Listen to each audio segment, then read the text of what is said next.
Hello నమస్తే నేను బెల్టీవీ వెంకటేష్ నల్గొండ పార్లమెంటుకు సంబంధించినటువంటి విషయాలతో మీ ముందుకు వచ్చాను. నల్గొండ పార్లమెంటు హాట్గా నడవాల్సినటువంటి రాష్ట్ర వ్యాప్తంగా హాట్గా ఉన్నటువంటి పార్లమెంట్ ఎలక్షన్స్ నల్గొండలో మాత్రం నామమాత్రంగా నడుస్తూ ఉన్నాయి.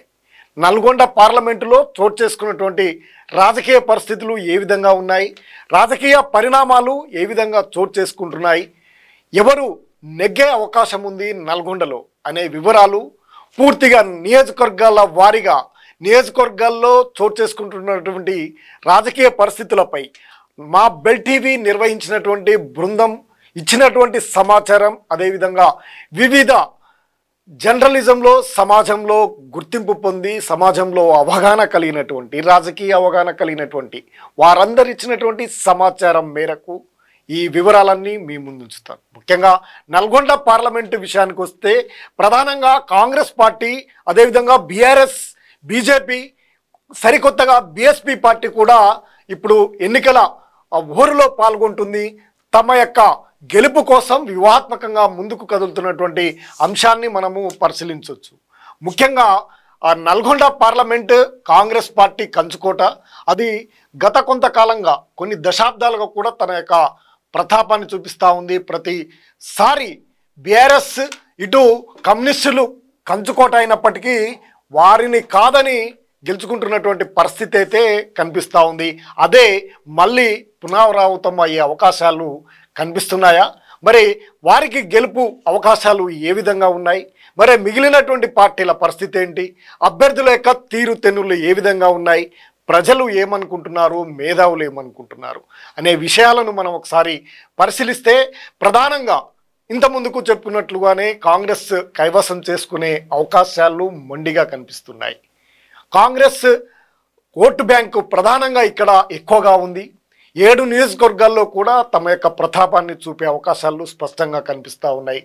ముఖ్యంగా సూర్యాపేటలో మాత్రమే మాజీ మంత్రి జగదీశ్వర్ రెడ్డి ఒంటరి పోరు చేస్తూ ఉన్నారు బీఆర్ఎస్ తరపు నుంచి. కానీ ఫలితాలు మాత్రం అంత ఆశాజనకంగా లేవు. క్యాండిడేట్ వీక్నెస్ వల్ల తీవ్రమైనటువంటి ఇబ్బందికర పరిస్థితుల్లో బీఆర్ఎస్ ఉంది.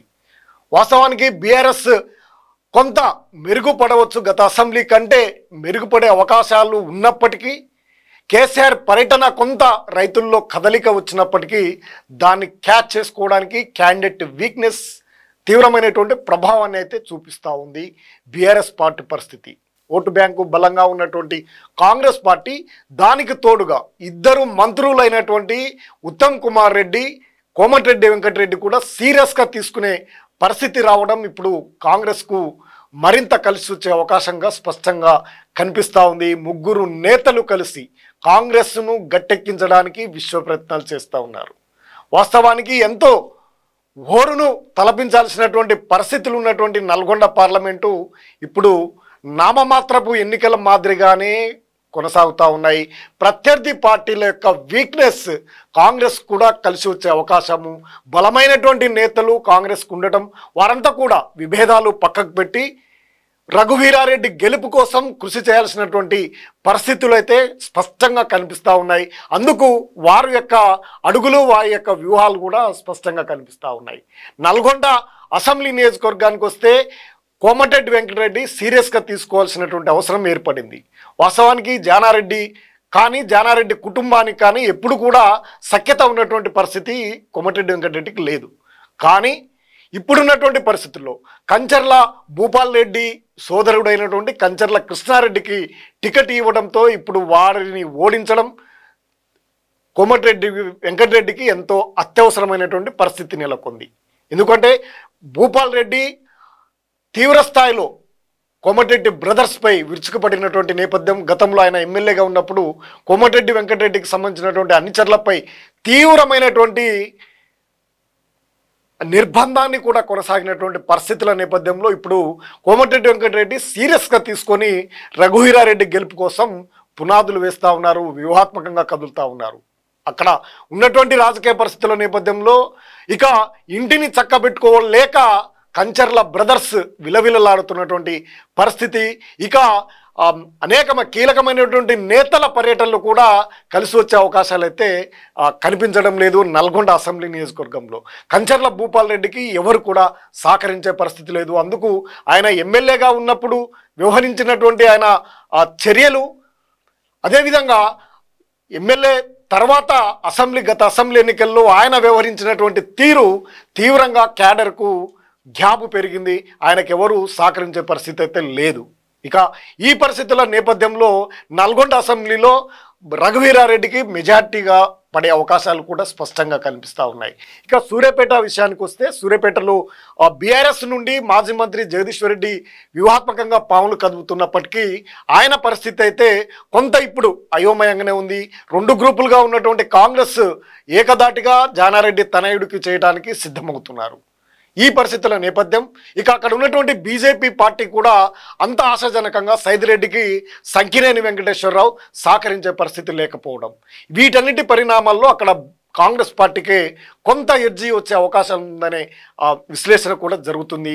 ఇక బీఆర్ఎస్కు ఒంటరి పోరు చేస్తున్నటువంటి జగదీశ్వర్ రెడ్డికి కొంత ఇబ్బందికరమైనటువంటి పరిస్థితులే.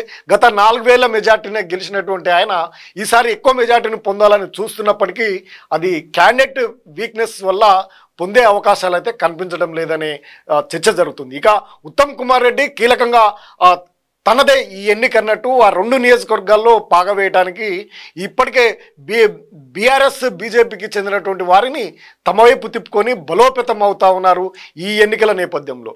వాస్తవానికి ఈయన కూడా ఇటు కోమటిరెడ్డితో సఖ్యత ఉండదు, ఇటు జానారెడ్డితో కానీ కూడా పెద్దగా సఖ్యత, రాజకీయ సఖ్యత అయితే ఉండదు, వర్గాలుగానే ఉంటున్నటువంటి నేపథ్యం ఉన్నప్పటికీ సైదిరెడ్డి అక్కడ అభ్యర్థి కావడం, అదే నియోజకవర్గానికి చెందినటువంటి పాత ప్రత్యర్థి అయినటువంటి సైదిరెడ్డినే బీజేపీ అభ్యర్థిగా బరిలో ఉండడం ఇప్పుడు విస్టేజ్గా తీసుకుంటున్నట్టు స్పష్టంగా కనిపిస్తుంది.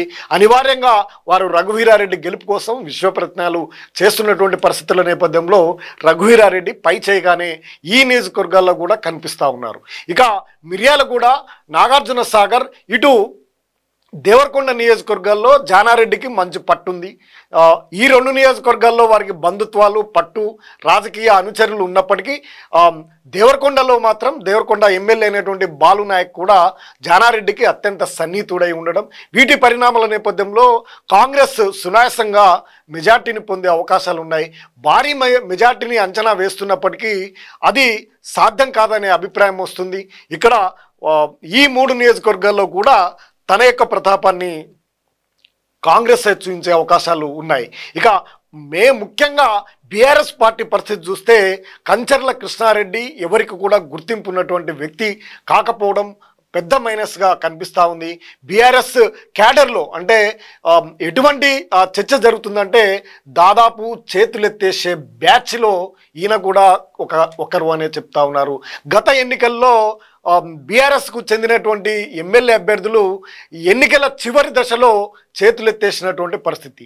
ముఖ్యంగా కృష్ణపట్టి ఏరియాలో ఒక నాయకుడైతే కాంగ్రెస్ దాటికి తట్టుకోలేక 2-3 రోజుల సమయంలోనే చేతులెత్తేసి దాదాపు నాగార్జున సాగర్ గేట్లు ఆంధ్ర వాళ్ళు ఎత్తితే ఇక్కడ ఆయన చేతులెత్తి హ్యాండ్స్ అప్ అన్నటువంటి పరిస్థితి. ఆయనతో పాటు కంచర్ల కృష్ణారెడ్డి సోదరుడైనటువంటి కంచర్ల భూపాల్ రెడ్డి సైతం చివరిలో ఒక 2-3 రోజుల ఎలక్షన్ల సమయంలో చేతులెత్తేసి హ్యాండ్స్ అప్ అన్నటువంటి నేపథ్యంలో అదే ఇప్పుడు ఈ పార్లమెంటు అభ్యర్థి అయినటువంటి కంచర్ల కృష్ణారెడ్డి కూడా అప్పటికే అంతకాలం కూడా ఆగక ముందుకే చేతులెత్తేసి ఎన్నికల ఓరులో ముందుకొచ్చే పరిస్థితి లేదు అనే ఆసక్తికరమైనటువంటి చర్చ ఇప్పటికే రాజకీయ వర్గాల్లో ప్రజల్లోకి వెళ్తుండడం బీఆర్ఎస్కు తీవ్రమైనటువంటి మైనస్గా కనిపిస్తూ ఉంది.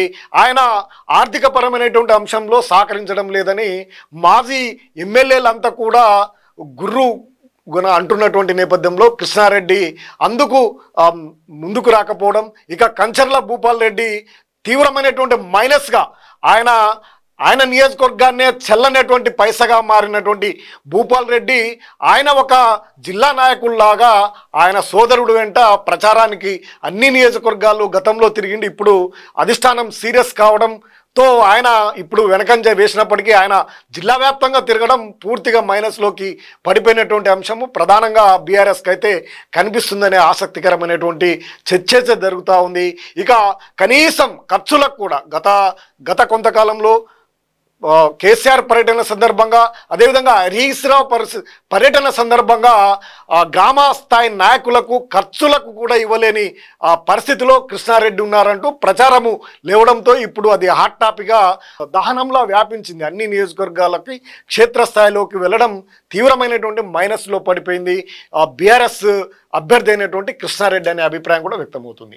ఇక ఇదే క్రమంలో ఇక మొదటి నుండే మాజీ ఎమ్మెల్యే బీఆర్ఎస్ నాయకుడు అయినటువంటి శానంపూడి సైదిరెడ్డి బీజేపీ అభ్యర్థిగా ఆయనకు ఎప్పుడైతే ప్రకటించారో ఆయనపై వ్యతిరేకత పూర్తిగా క్యాడర్ నుంచే వ్యక్తమైంది. ప్రధానంగా ఆయన నియోజకవర్గమైనటువంటి హుజూర్ నగర్ నుంచే ఆయన చేత దెబ్బలు తిన్నటువంటి వారంతా కూడా వ్యతిరేకిస్తూ ఆయనని మార్చాలే అంటూ బీజేపీ నేతలకు పెద్దలకు చెప్పినా వారంతా వినిపించుకుపోవడంతో ఆయనకు ఎక్కడ కూడా పెద్దగా సహకరించినటువంటి పరిస్థితి ఏ నియోజకవర్గంలో కనపడతలేదు.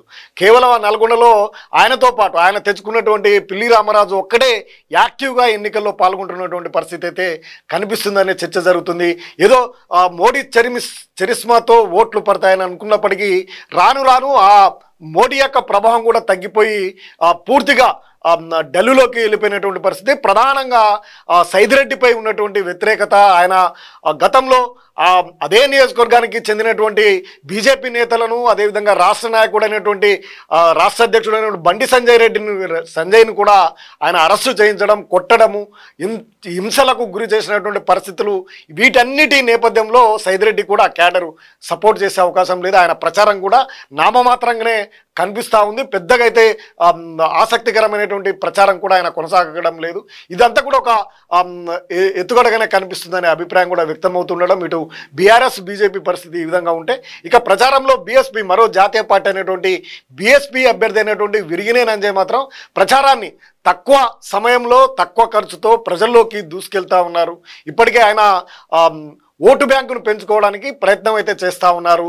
ప్రచారంలో మాత్రం సరే బీఎస్పీకి క్యాడరు అదేవిధంగా దళిత బహుజనులకు సంబంధించినటువంటి వారిని ఆకర్షించడానికి ప్రయత్నం అయితే చేస్తున్నటువంటి పరిస్థితి కనిపిస్తున్నప్పటికీ ఈయన ఈ బీజేపీకి బీఆర్ఎస్కు పడే ఓట్లను చీల్చే అవకాశాలు ఉన్నాయి. ఏ మేరకు చీలుస్తారనే అవకాశం కూడా రాజకీయ ఒక విశ్లేషణ అయితే జరుగుతుంది. ఎవరు ఈ ఓట్లు బలంగా చీలుస్తారో ఆయన నాగార్జున సాగర్ నియోజకవర్గానికి చెందినటువంటి బీఆర్ఎస్ నాయకుడు కావడం బీఆర్ఎస్కు చెందినటువంటి ఓట్లే ఎక్కువగా చీలే అవకాశాలు ఉన్నాయనే అభిప్రాయం కూడా వ్యక్తమవుతుంది. ఇటు బీజేపీకి పడాల్సినటువంటి ఓట్లు కూడా ఈయనకే పడే అవకాశాలు ఛాన్స్ అయితే కనిపిస్తుందనే ఆసక్తికరమైనటువంటి చర్చ జరుగుతున్నటువంటి నేపథ్యంలో నల్గొండ పోరు నామమాత్రపు పోరులో నెగ్గేది మాత్రం రఘువీరారెడ్డికే ఎక్కువ అవకాశాలు కనిపిస్తూ ఉన్నాయి. భారీ మెజార్టీ కాకుండా మెజార్టీతో ఆశించినటువంటి మెజార్టీ గత 25,000 మెజార్టీనే ఉండే, కానీ ఇప్పుడు దాదాపు మెజార్టీ అనేది ఎంతో రెట్టింపై ఆయన గెలుపు అనేది నల్లేరుపై నడకగానే కనపడుతుందనే అభిప్రాయం కూడా ఇక్కడ ఉన్నటువంటి అందరి అభిప్రాయాలు, ఇక్కడ ఉన్నటువంటి రాజకీయ పరిస్థితులు, సామాజిక పరిస్థితులు, ఇక్కడ ఉన్నటువంటి పార్టీల యొక్క వ్యవహార శైలి, క్యాండిడేట్లను బట్టి ఆయన ఒక బలమైనటువంటి నేత. ఒక జానారెడ్డి తనయుడు అయినటువంటి రఘువీరారెడ్డి వల్ల ఈ ప్రాంతానికి ఉపయోగము జరిగే అవకాశం ఉంది. ఆయన ముఖ్యమంత్రికి కూడా స్నేహితుడై ఉండడం, ఆయనను గెలిపించినట్లయితే ఈ పార్లమెంటు డెవలప్ కూడా అవకాశాలు ఉంటాయనే అభిప్రాయం కూడా చర్చ జరుగుతూ ఉంది. ఆ రకంగానే ఓటింగ్ కూడా పడే అవకాశం ఉందనే చర్చ అయితే జరుగుతుంది. ఏది ఏమైనప్పటికీ ఆయన గెలుపు అనేది నల్లేరు మీద నడకే అనే అభిప్రాయం కూడా వ్యక్తమవుతుంది. ఈ నల్గొండ పార్లమెంటు నియోజకవర్గానికి చెందినటువంటి ప్రస్తుతం ఉన్నటువంటి రాజకీయ ముఖ చిత్రం ఇది. మరిన్ని అప్డేట్ కోసం చూస్తూనే ఉండండి bill TV, voice of voiceless. నమస్తే.